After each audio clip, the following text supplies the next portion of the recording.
Sure. So I'll be waiting for that payment in PayPal. That $50,000 payment. Hey, everybody. Sorry for the delay. I had to run up and get a charger from a buddy of mine. So we should all send Bill thank you cards. Actually, Bill has an awesome podcast called Forever Jobless. If you guys like podcasts, he has a fantastic one called Forever Jobless. It's like, for a while, it was the #2 podcast, like beating Pat Flynn, beating everybody. It was just behind Dave Ramsey. He lives upstairs in my building. So you can post a review on his iTunes and say thanks, Bill, for lending us the charger. So let's do this. Did you get any religion while you were gone? What's that? Did you get any religion while you were gone? Not while I was gone. No. Thank you, by the way, for all of you who helped me with that. We actually jumped in and made noteworthy as a result of those reviews. So thank you for that. So let's do this. If you guys have specific questions, I'm going to go into a little bit of stuff that's been working for us lately. But in the meantime, if you guys have questions, do me a favor and type them in the chat box. Or if you're watching the live stream, please post them on the page. Let me actually pull up that page so we're all on the same page. To post that in the chat box on the Google Plus Hangout. And if you have specific questions from like what's going on this week or whatever, just type them in the chat box. So Sean, have you met everybody, or should we do a big intro? No, we should do an intro. We should do an intro. Okay, so Sean is my right-hand man. He's my partner in crime. He is my devil in sheep's clothes. He is the fiddle to my whittle. He is the song in my bonnet. No, he is the jelly to my peanut butter. He is my partner on Zen Active.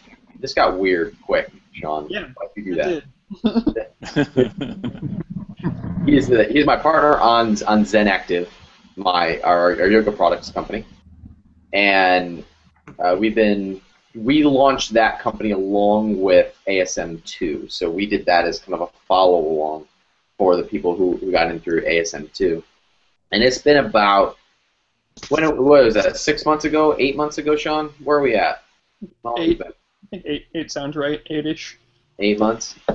And we've kind of had highs and lows. It was a little bit of a different business since we were ordering everything from China. It was my experience doing everything from China, and it wasn't a consumable. So it was a little bit of a different process for me, and Sean's first real business on his own. So we both went through a bunch of learning curves as a result. But now on the other end, we've seen it all, we've done it all, and we're finally at that point where we're consistently profitable. Finally, we're at that point where we are consistently and regularly profitable. We're rolling out products 2 and 3. They're on a boat somewhere right now or in a factory somewhere. They've been ordered and paid for. So Sean is the go-to guy when it comes to anything technical or anything about how systems and operations get done. So if you have questions about that, post them in the Facebook group or post them here in the chat. My specialty, of course, is ideas, and our kind of relationship is I come up with the ideas and Sean makes them happen. I don't know how he makes them happen. He goes into a lab somewhere and hooks up something and it gets done. I have no idea. He's magical. I have no idea what he does. So there's a lot of appreciation there. So one thing I want to talk about, especially for you, Marcia, is when you are looking at partners, Sean is the first really, really successful partnership I've had as far as implementation goes. Because one of the biggest mistakes you can make in business, and I only know because I've done it at least 4,000 times, is partnering with somebody who is just like you. You meet somebody, you're like, hey, this is going to be fun. I like you, you like me, let's go into business together. Or you say, hey, you got this idea too? Let's do this. You want to do this together? Great, let's do it together. Or you have a family member and you say, hey, we know each other well and we trust each other, let's go into business together. The only way business partnerships will work is if you are partnering with somebody who has completely different skills than you. So Sean and I love to come up with ideas, to get things started, and to be on stage. Sean would rather put a bullet in his foot than be on stage or come up with business ideas. But he is a freaking master at getting things done. I can't get anything done because I'm coming up with new ideas all the time. So if you have to partner with somebody who is complementary to you, or one of you is unnecessary, completely unnecessary. There's a great test that you can take that will give you a nice little bit of analysis for if somebody is a good person to partner with. It is called the Kolbe Index. It's KOLBE.com. I think it's .com. Kolbe.com.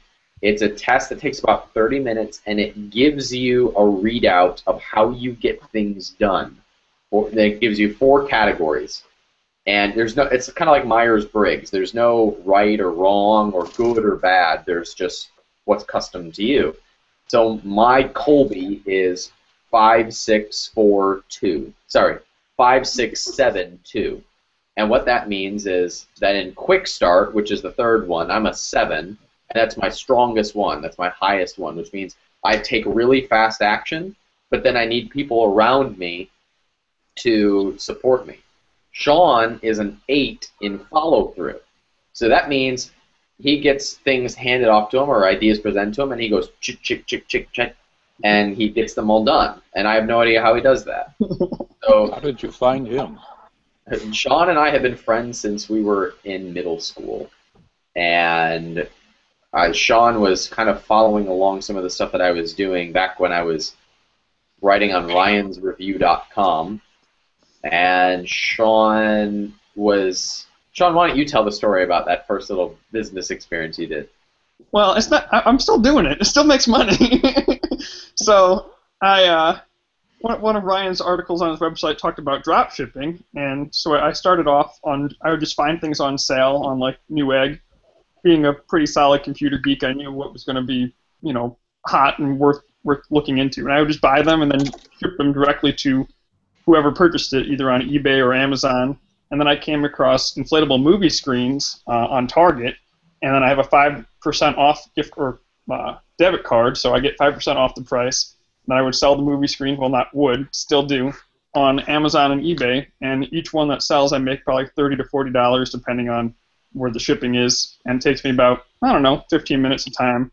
And at one point, it was helping pay off my college tuition. Now it's more just because I don't want to stop. I'm not going to throw away $30.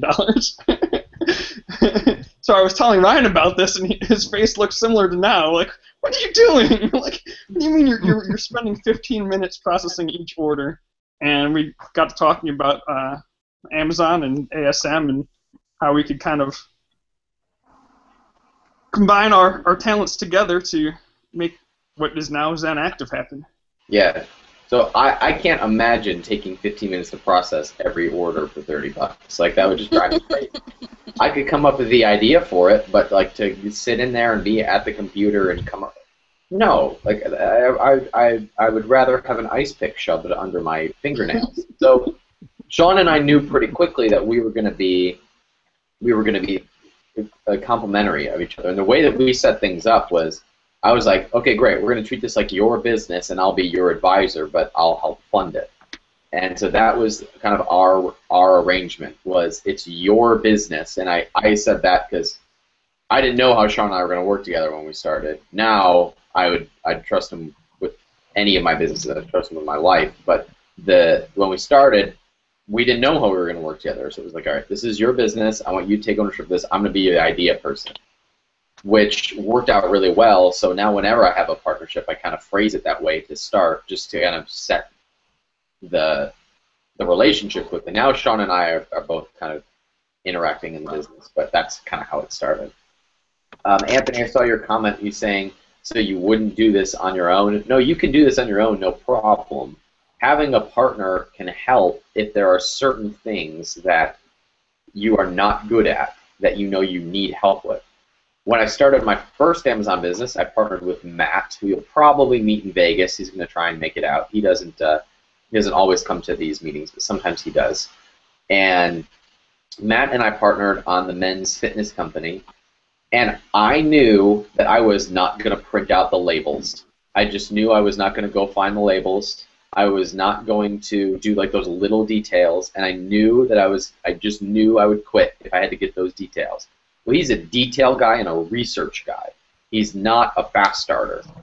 So since he's good at researching, I knew that us partnering was he would get those details done, and I would work on ideas, and that's why I took on a partner with that. Marsha put it well when she said, it's better to have half of a really big pie than nothing, or than a big part of a pie that doesn't even exist. So I totally agree with that. If Marsha, are you kind of an idea person? Are you like a quick starter? Is that your? I am an idea person and a quick starter. It's Okay. one of those things where someone has told me I have the ability to see the forest and the trees, but if you make me be in the trees, I shut down. I know exactly what you mean. I know exactly what you mean. And Sean, you'd be like, what are you talking about? I'm in the trees. What are you talking about? I can't see all the forest. I'm in the trees. Yeah. I've had I don't know how many bad partnerships. The one that is going really well right now is in my other businesses. I'm in a partnership with 2 other people, and it's like I realized at that point, because I tried the VA thing and I just had horrible success with it because I was always still having to manage somebody, and when I found the right partners for our business in Vegas, where they just own whole chunks of something and I never have to touch any of the details of it. It's like, I don't have to program a database and, spend hours, that I don't have to do, X, Y, Z, and it just flows so much better. Yeah, I hear you. Now, the ideal scenario would be if you could find an employee that was just as good as a partner. That would obviously be the best scenario. But when you're starting out, first of all, that costs money, and you don't always have money when you're starting out to do that. And second, it's kind of hard to replace somebody who has a financial incentive to grow a business. So if you guys are looking at partners, I don't recommend everybody do partners, but if you're looking at partners for this business, just please partner with somebody who is complementary to you. Sean put it well, he called it 2 + 2 = 5. And that's kind of what a good partnership is like. A bad partnership looks like 1 + 1 = 0.2. I was going to say 1 + 1 = -2. Yeah. You get in each other's way when it's not a good partnership, and less gets done. Or something doesn't get done at all. Right, exactly. So avoid partnering with people who are just like you. I've made that mistake many times, and it has never been a good thing. It's taken me that many failed partnerships and that much lost revenue in order to learn this lesson. So please take the lesson from me. All right, Tim, let me get to your questions here. When you first launched your yoga mat, how many sales approximately did you make in the first week? What percentage of those came from Facebook? So if you're referencing the launch, we did like a 50-person launch, meaning we gave away 50 mats, but we gave them away. And from there,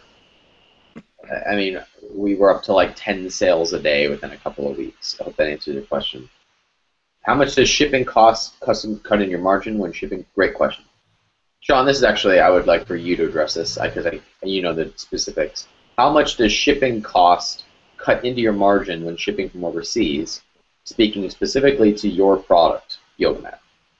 Did you ship your first order to FBA, or did you ship it to yourselves first so you could inspect the quality? I obviously know the second part. Would you answer the margin question? Sure. So like most things, there's economies of scale. So the more you order, when you can start filling up entire shipping containers, you'll actually be paying about the same that you would for a fourth of a shipping container because they have to load it up, they have to put it on pallets, they have to get all the paperwork ready.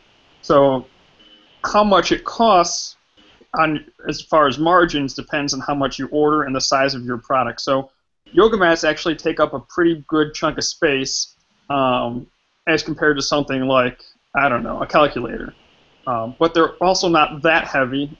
Our orders are usually close to 2,000 pounds, depending on how many mats we order at a time. So the long answer is it depends. The short answer for our yoga mats, I think it ends up being somewhere between $5 and $6 per mat. So percentage-wise, like 5%. 5% of our profit or our revenue goes to pay for the shipping. That seems low, Sean, isn't it? Is that low? I'm not very good with math. That's okay. Well, we sell them for 35. Our profit on that is about half, but about $5 a unit goes to shipping, doesn't it? Yeah. So that's like 1/7 then, or like 1/3 of our profit. A quarter of our potential profit gets eaten up by shipping. But what we do here, here's your rule of thumb. What we do is we take our total costs, times them by 2, and that's where we start pricing. It's where we start pricing. We don't always stay that way. But that's where you start, is total price times by 2, and that's where you start pricing your product for sale on Amazon. Thank you, Steve. Question. Oh, and regarding did we ship it to ourselves first? What we did was we had samples sent to us. Actually, let me rephrase that. Sean had samples sent to him, and then he showed them to me, and we rolled with that. So Sean actually collected samples from a few different suppliers, found the one that we like best, ordered a product, had one sent to us, and then we placed the unit. That was about 2-3 months of back and forth, which I honestly wouldn't recommend. I think we did that a little too conservatively. And if you're okay with just rolling, like, I'm quick start, so I'm like, let's just roll everything out. Let's just go. We'll make mistakes and we'll figure it all out. That's me. Where Sean is a little bit more calculated than I may be. So my style, yeah, a little bit. So my style would be to just be like, let's write a check, let's roll it out, let's do a big ass order, and we'll get 50,000 units going, and that's me. Whereas Sean was a little bit smarter, but I think we were a little bit, in my mind, we were a little bit too conservative because we put ourselves back a month or two, and I know you guys are anxious to get started. We did have everything shipped to us and inspected. It adds time to it, but if you think the quality is that important to you, then that's what you have to do. Before I take questions, I got one question on the Facebook, or on the Hangout page. It's from Sam Figura. Is this Hangout live? No, Sam. I have gone into the future, and I have read your comment from the future, and that is what's happening. So congratulations on our experiment to be in the future. Okay, do you guys have any questions based on this process so far? I do. I apologize, I can't write in the chat box. I don't know how on this iPad. So my question has to do on shipping. Are you aware of anybody getting 2 shipments on their first order from overseas? What I want to do is ask them to ship me one package or one carton and ship it as soon as it's done, the remainder of the order to be shipped later. That way I'd get stock to Amazon faster. I don't quite follow your reason for doing that. Well, instead of the factory having to wait to get, say, 500 or 1,000 units done and then ship it all at once, fill up one carton of, say, 50 and ship it right away, the remainder to follow later. Are your products really big? No. Okay. Then unless you can airlift them out of there for an affordable price, you're going to be paying an arm and a leg for 2 shipments. Okay, so I'll price what a carton would be to ship air freight. It Say might again? be. I'll price what it is to ship a carton of it, but my product is seasonal, so that's why I want to get a product there quickly. Got it. Okay. So if you can find it affordably to airlift it, you have my blessing. Cool. If you're doing it via boat, it's gonna eat up all your profits. And last point, you have such an awesome radio voice. I want you to follow me around and comment on everything I'm doing in my life. I'll go with Anthony and get the $50,000 fee. Well played, sir. Well played. I want to hire you for the intros on my podcast. Cool. Yeah. I work for coffee. You work for what?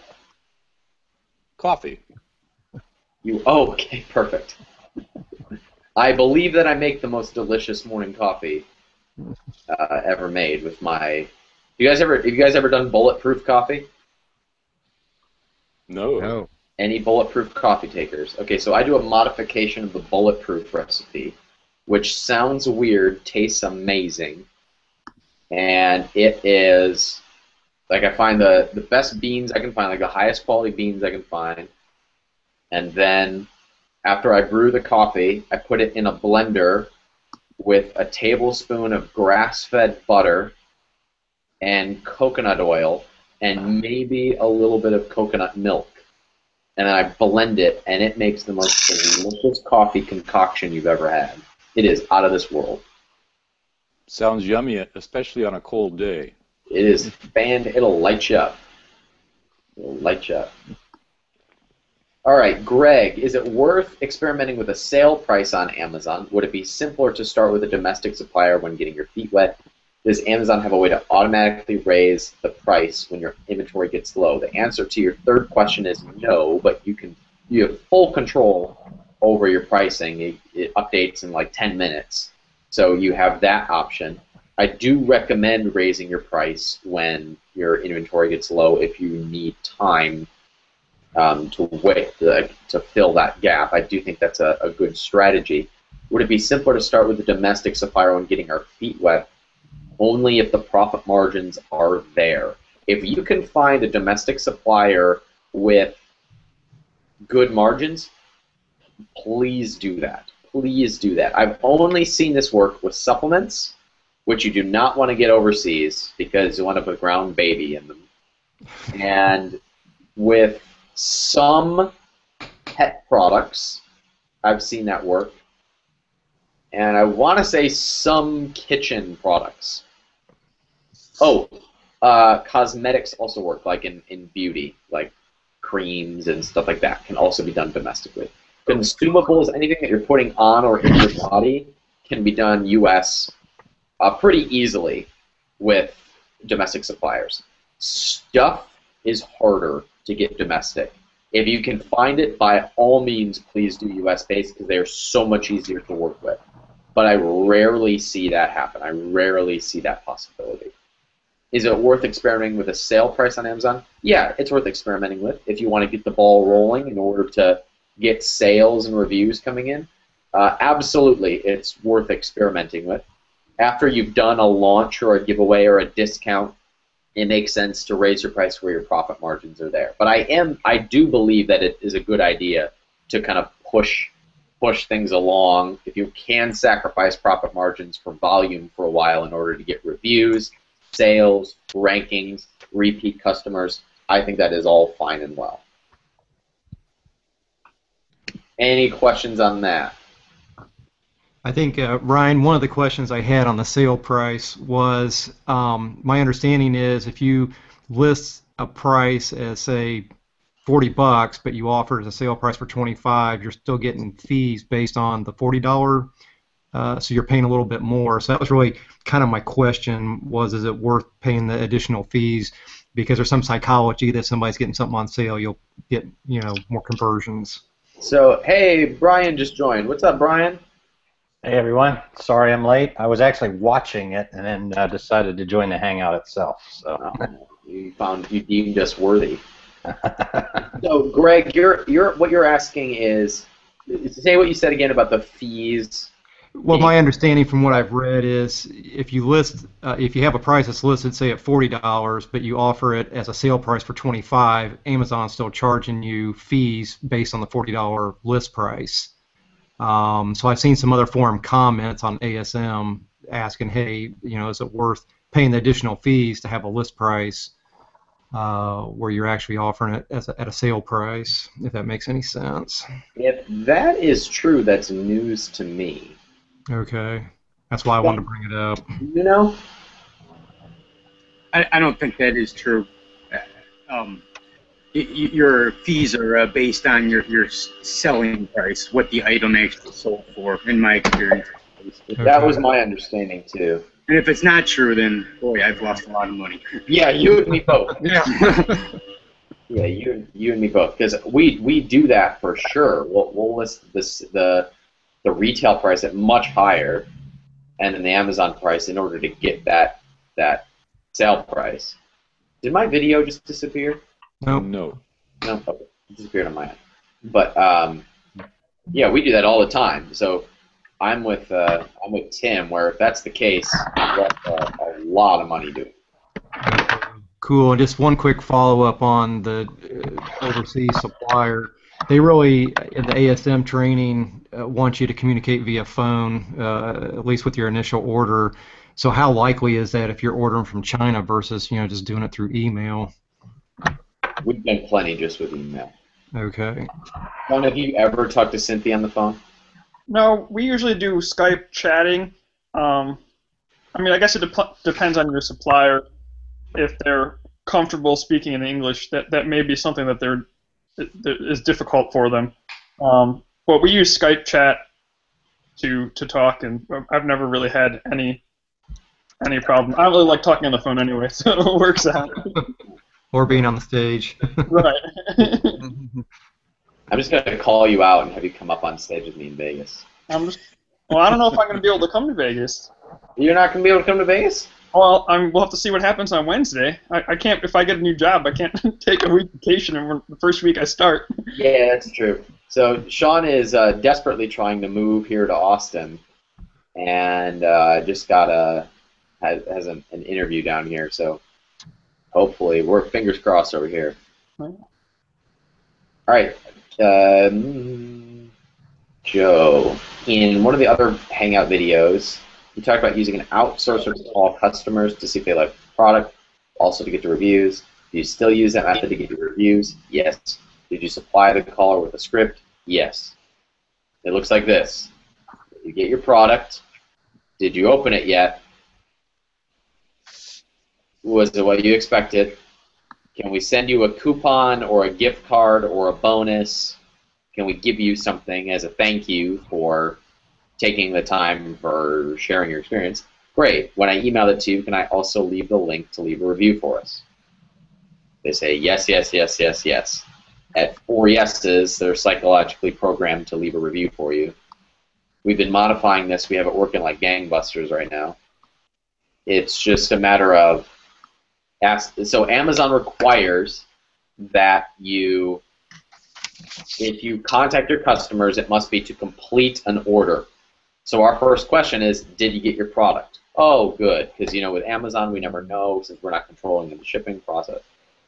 Glad to hear that it arrived on time. Did you try? Hey, by the way, did you try it? What's your experience been? Oh, you liked it? Great. Hey, thanks so much for sharing this feedback with me. If it's okay with you, I'd like to give you something.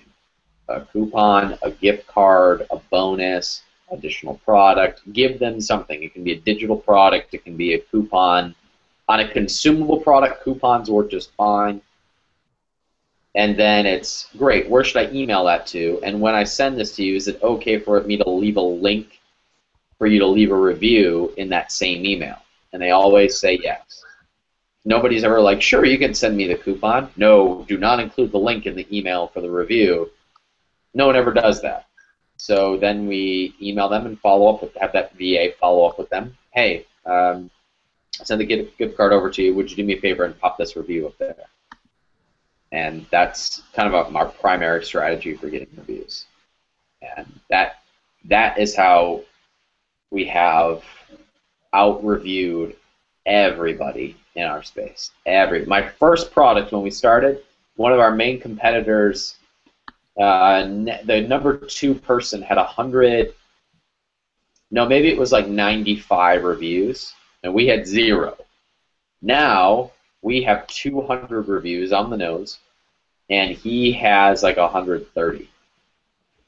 So like we have outpaced him 6 times just by calling customers and doing giveaways and stuff like that. You guys have any questions about that process? Well, in other words, you don't to give them the link for a review until you got sent them an email giving them the coupon. Correct. Am I right about that? Correct. Do you guys want to go over some other review strategy right now, or is that too ahead of where some of you are? No, let's do it. All right. Stand by.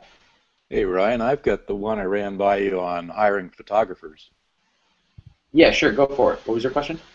Well, it's not a question. It's just my review strategy to start out. I need photographs of different kinds of people using my product. You know, big people, young people, kids, mothers, students. And to get that, I thought, why not put out for a lot of photographers across the country, say, hey, I need to hire you to do this. You need to be interested in my product. I need creative photographs. Once they apply to me and I accept them, I send them an Amazon gift card to buy my product. I get a sale. Part of the process is they get take the photography, the photographs for me, and they leave a review. Something else that I can piggyback on that is if they're models like my product, gee, I'll send them a coupon code.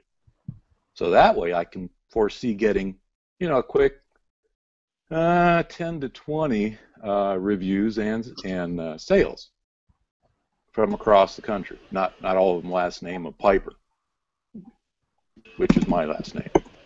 So the only issue I have with that is you have to be really careful that you're not paying people to leave reviews. Well, I'm paying them for the photograph, so would I have to phrase that differently? No, I think you're okay. It's just a concern I have if they think that you're paying them for the review. To just be careful in that process. Okay. To get things started. Hey, whoever's vacuuming, mute yourself.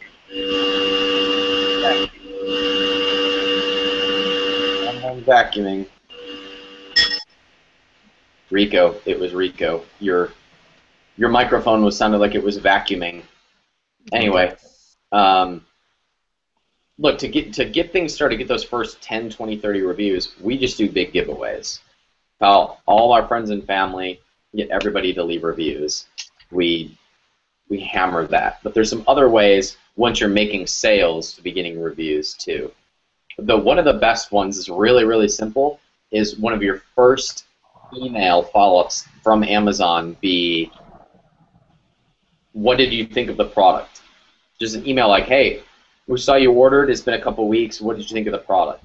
And the people who reply and say it's been great, you follow up with them and get them to leave a review. Hey, thanks so much for letting me know that you like it. Would you post this on Amazon? Here's the link to do that. You give them a link to leave a review. That is so simple, but it has worked really, really well. That combined with calling people, combined with doing regular giveaways. I'll do a giveaway to anybody who will listen. Anybody who's like, I give our coupon code away liberally to people when we're talking about our products. Anybody who's like, yeah, I'll leave a review, there you go. Have one. We are very aggressive in collecting those reviews. So those are kind of our primary strategies.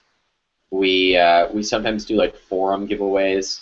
Tim asked, do you guys use Feedback 5? We have used Feedback 5. We've replaced it with Seller Labs. Seller Labs is a company that does the same thing, it's just a little bit more robust. We think, I am of the opinion, that seller feedback is just as important for the ranking algorithm as reviews are, maybe more so. I'm of this opinion just on things that we've tested. So doing things like Feedback 5 or Seller Labs in order to get seller feedback, in my opinion, is just as important as getting reviews, as far as the algorithm goes for where people rank on Amazon. Does that make sense? Mm-hmm. Rico asked about putting the process in writing. What would you like in writing? The the call that we have is we just say, did you get your product? Is it what you expected? Can I send you something for free? Will you leave a review? Basically. Yeah. Can you hear me? Yep. Now, when you mention that process, are you emailing the customer, or are you? That's what I'm a little confused on. Are you emailing one email asking those 4 questions? We're calling them. Okay. We're calling. Now, we will do an email follow-up, but that process is just a little bit different. It's the, hey, what'd you think of the product? And if it's positive, we reply to them and get them to leave a review.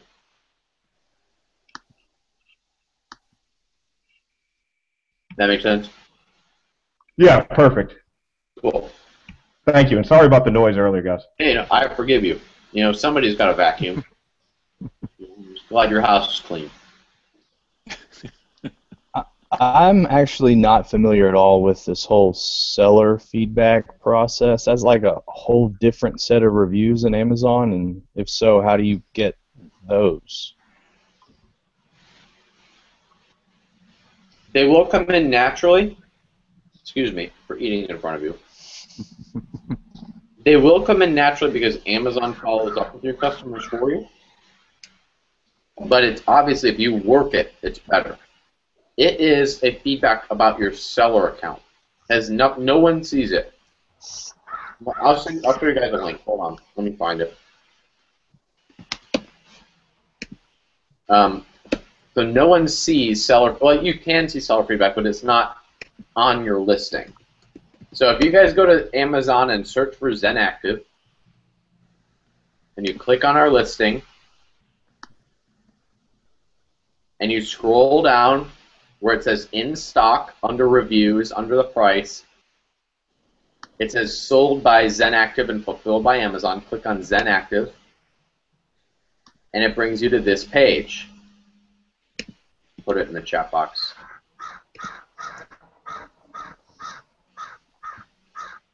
This page.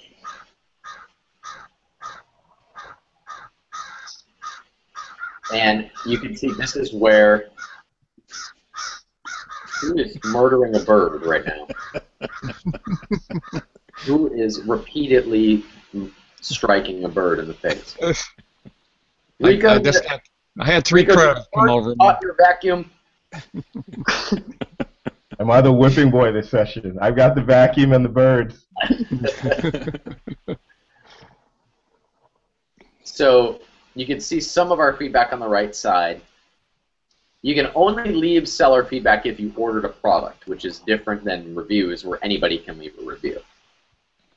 But the seller feedback is kind of, in my opinion, if you've ever done SEO, it's kind of like your domain. It is the authority of your account. The higher that is, the faster you rank. So Sean, I just discovered this in one of my other businesses. Sean and I just started making it a priority, so ours are pretty low. But I'm of this opinion based on some tests that we've run that seller feedback plays a huge role in where you rank. Huge role. That's why you can see like some people have 6 reviews, but you're on the first page, and you're like, why the heck are they ranking? And I'm of the opinion that it's because they have a ton of seller feedback. I'm of that opinion. So do you have a strategy for collecting good seller feedback? Yeah. We'll often use, like right now, we're just focused on using email for feedback and phone calls for reviews. Before it was all reviews. Now we just do one or the other. And a surprisingly good amount of feedback comes in somewhat naturally. Mm-hmm. But we are working on that, like working it right now. Does that answer your question about seller feedback and how that works? It does. Thank you very much. That gives me a really good idea of how I should approach it in the future. Cool. What do you do if you get any negative feedback? Most of it can get removed because most people, like Amazon's doing your fulfillment.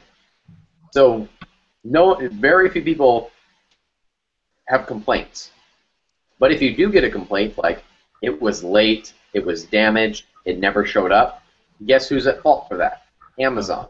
So every single one you can dispute, and almost every single one Amazon takes responsibility for when it gets deleted.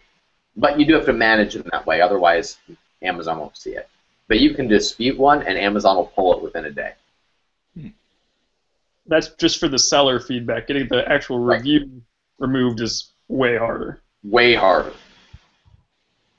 Possible, but way harder.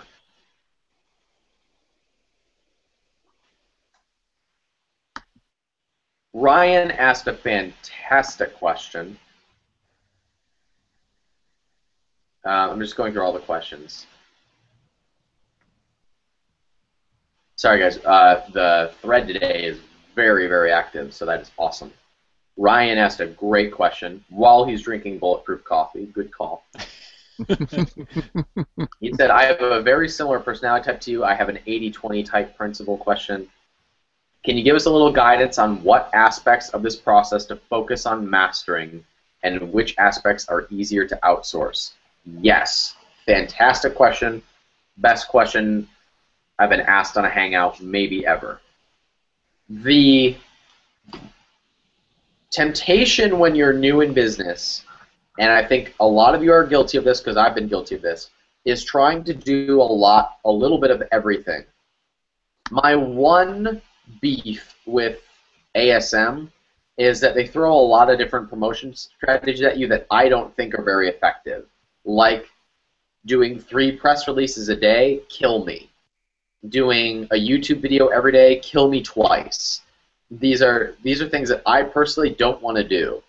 We do one video per week, and we outsource that.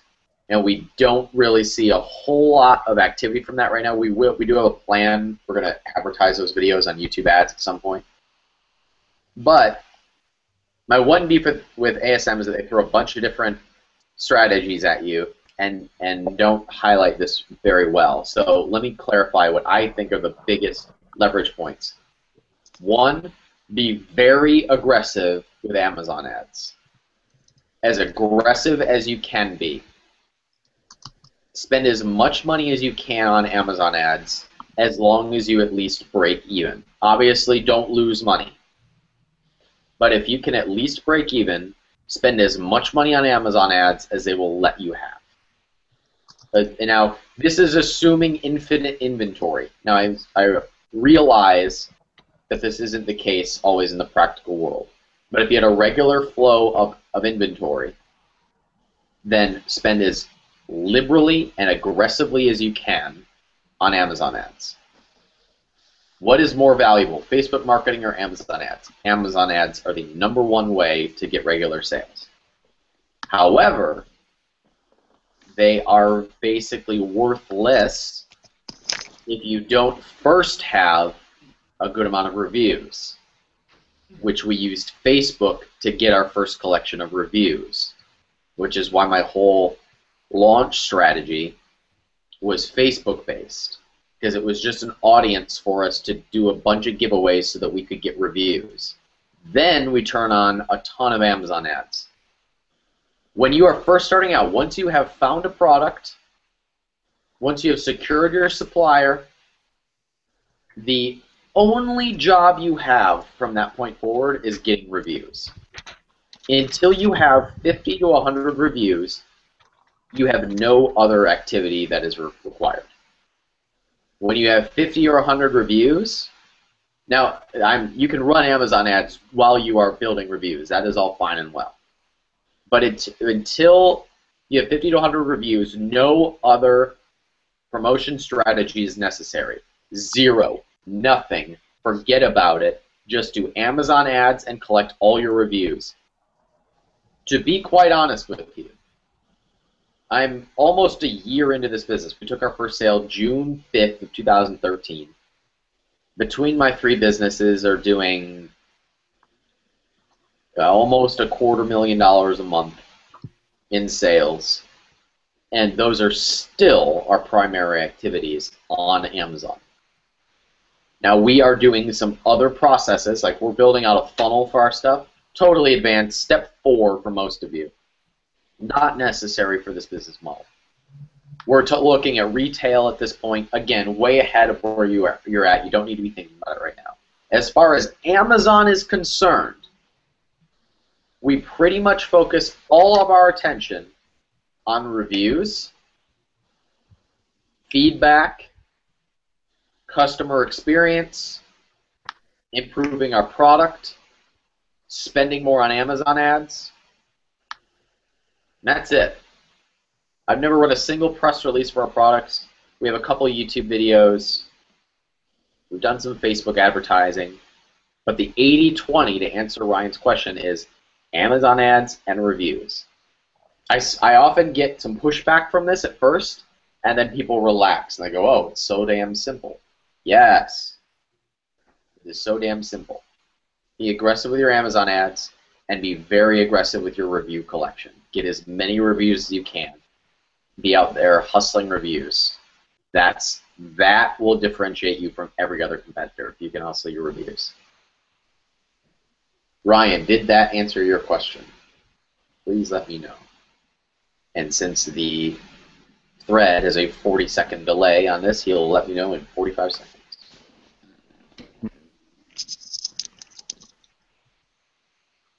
What other questions do you guys have? Any advice for or recommendations with the pictures that go along with your product? Sean, I'd like for you to comment on this, actually, because I made a suggestion and you overruled me, and I think you were right. If I'm thinking about the correct suggestion, so if you guys see the photos on our Amazon page, I actually took those photos with my iPhone against a white sheet in my bedroom and then Photoshopped them. Now, if you don't have any experience in Photoshop, that's not the time to learn. You can pay someone on Fiverr $5 to do it, and they'll make your iPhone photos, as long as you have the lighting pretty good, look exactly like ours do on Amazon. That being said, on our list of to-do someday is to get professional photos. So maybe if you know professional photographer or even an amateur professional photographer, if the price is right, that might be the way to go. Otherwise, I would say, as long as you have a newer camera phone or an actual camera, just take the pictures yourself and then pay someone on Fiverr to Photoshop the background out. Yeah, that's my suggestion.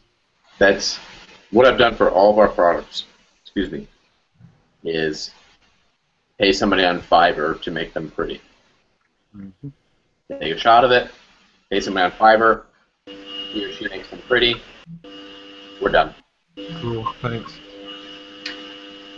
You know, on the same topic, I notice a lot of product listing images with people using the product. Whether it's professional models or just the product owner.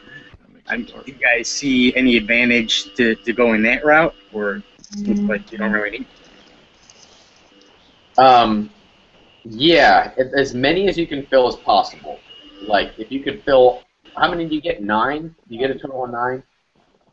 If you can do all 9, do all 9. Now, there's a company.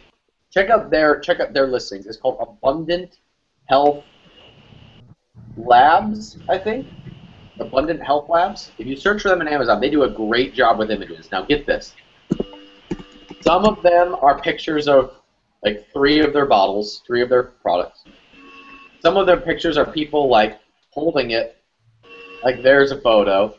And then get this, some of them are banner ads that just have copy on them. And they'll swap out different banner ads as images to fill in more space. Because more images, just as a rule, more images will increase your conversions. So I totally recommend using all 9 and doing any filler that you can, even if it's just to fill a spot. Banner ad copy, swapping out faces with the same copy. I recommend filling all of them.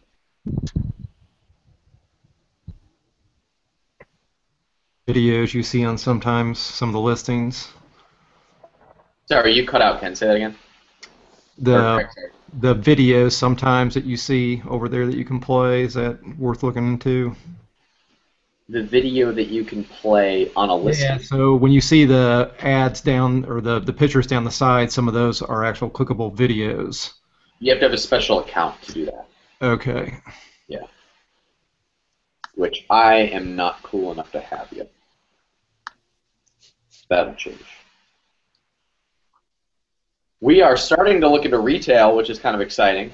In one of my business, not Sean in my business, but we're starting to look at retail, which is exciting. We're at the point now where we are outselling our biggest competitors, sometimes 3 to 1. And we're outselling major brands all over. So as a result, that gives us a nice hook into retail. Get this, I didn't know this. I was talking to somebody who's big in retail this week, it was yesterday actually, and they were telling me that one of the first things that retail people do when they're looking at new products is they look at your Amazon listing. Interesting. They look at your reviews. They look at where you're ranking. Now, it's not all of them, but a lot of them will look at, how popular your listing is on Amazon to see if it's an attractive thing they want to have in their store. Isn't that crazy that they look at your sales page to see if it's something that they want to carry? Kind of silly. But it's good news for us because we know how to make an awesome Amazon page. A little bit of crystal ball looking into. Word on the street among some higher-ups that I've connected with is that there is subscribe and save coming to Amazon soon, meaning for all Prime members. So if you use FBA, rumor is that you will soon be able to have the option of having subscribe and save on all of your FBA listings, which means if you have a consumable product, woo boy, that is an enormous game changer. It should be less than 12 months. Rumor was by the end of May, but now it's, we're midway through May, it hasn't happened. So I don't know. This is total rumors. I'm friends with some of the guys over at, actually I probably shouldn't say, a very, very big company that you would all recognize that is a huge Amazon presence. And so they have their own Amazon rep, and he said that rumor is that subscribe and save is coming to Amazon for FBA products. So I hope that he is correct. Also, I foresee some changes. We're already seeing this in health and beauty. We're seeing this in supplements. It getting a little bit harder for new accounts to get approved, and I foresee that getting harder for people in a year or so. So this is the time to get in, because I think it's going to be harder for new accounts to show up and sell in a year or so. I also think it's going to get harder to fake stuff on Amazon. I don't know how they're going to do it, but they are eventually going to get their stuff together and prevent people from leaving fake reviews, because that is very, very prominent right now. Catherine asks, where is seller feedback showing up on sales pages for our products? It doesn't. It does not show up on your sales page. Ryan asks, how many reviews before turning on Amazon? 5, but they should be running synergistically. When you have 5 reviews, go ahead and start running Amazon ads, but you should be turning that on as soon as possible and running them synergistically. Being aggressive with Amazon ads as far as daily action means calling your customers, giving away lots of product, promoting it on a Facebook page if you have a Facebook page, giving them out to as many people as you can, doing giveaways on forums. These are all ideas. I'm in idea land. Really, it comes for us since my main business is selling 200 units a day. Our main daily action for getting reviews is refining our systems for getting reviews. Or if you're just starting out, your daily activity is giving them out to as many friends and family as possible and following up with them to leave reviews. until you have 50 reviews. When you have 50 reviews, you can slow down this process of giving them away. But until you've got 50, you are to do nothing else but to push those reviews. It will make a huge difference in your business.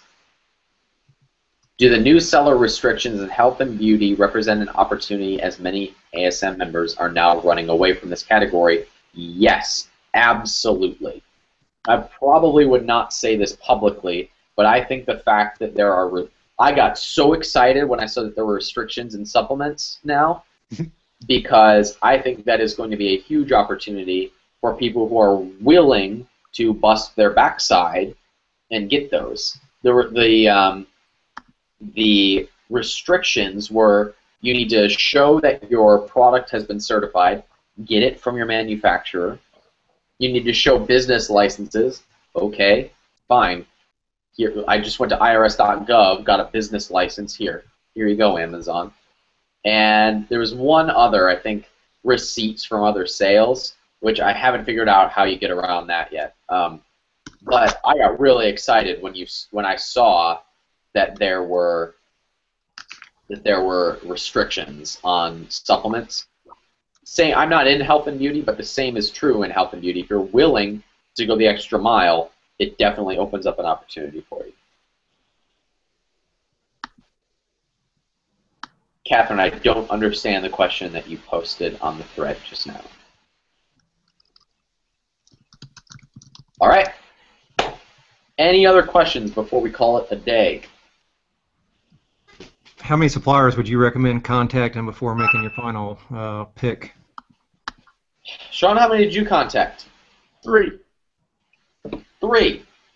Big supplier.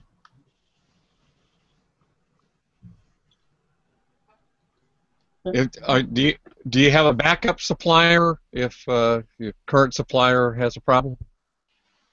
I do in my supplement business. Sean, do we have a backup supplier in yoga? I don't think we do. No, I mean, we could always contact one of the other 2 that I got samples from. Yeah, so you've got a relationship with the other 2 is what you're doing. Yeah, I mean, I haven't spoken to them in months, but, you know, if we had to switch over, we could. Yeah. I do keep backup suppliers in supplements. Anything domestic is pretty easy to get backup suppliers for. Joe, you have been quiet. That's how I roll. Okay.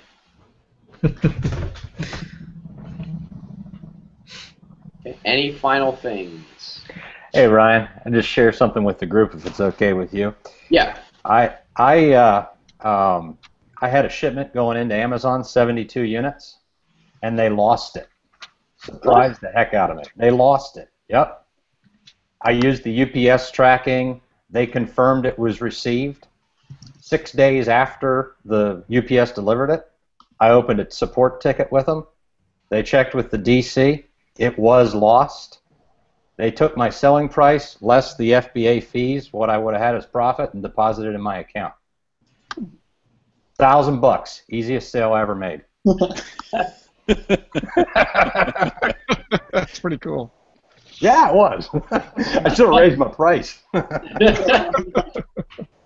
Ask him to leave you a review. It just happened last week. Blew me away.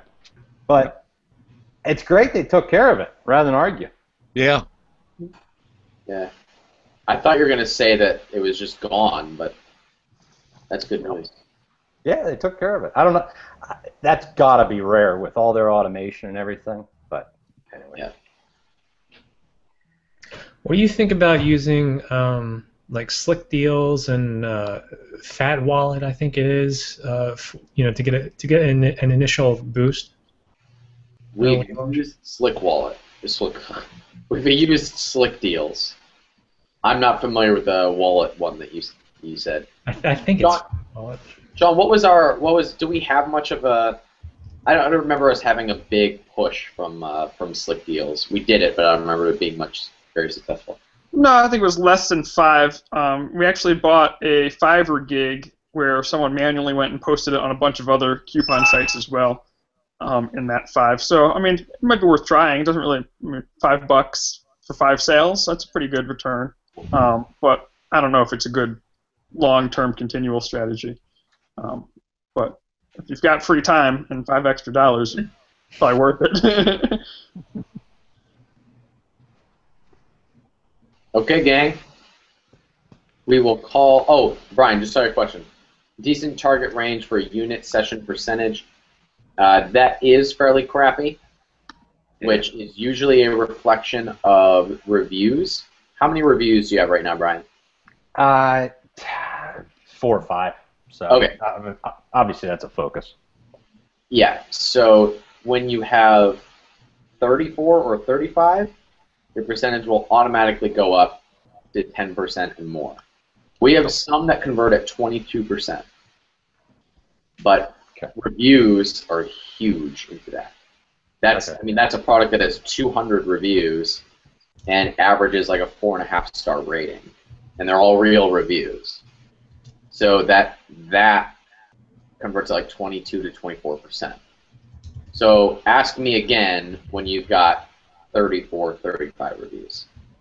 No problem. Yeah, I was just asking because I don't even know where it sits in anything. So that's why I asked. Yep. Okay, gang. One quick housekeeping question on the Sunday afternoon for that live event thing. How important is that? Looking at flights, or did you talk about that before I joined? Historically, it's been kind of a relaxed day, the last day. Yeah. The real meat is day 1 and 2, and you definitely want to be there a day early because we're doing an in-person mastermind the day before. Yep, and, I get in Wednesday night. So. And Greg is going to be bringing that cat that he just showed everybody. He'd like that. Yeah. and Ryan, you got to bring that too. You beat me. I've taken my off. You're the winner.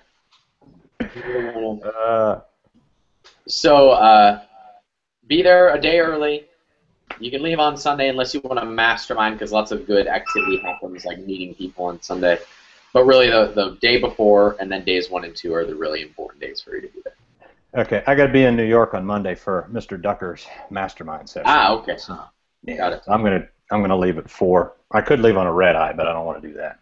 Yeah, I hear you. Okay, everybody. Peace and love. Thanks for coming out, and I'll see you in the Facebook page until we meet again. Thank you, Ryan. Thanks, Ryan. Bye, guys. Yeah.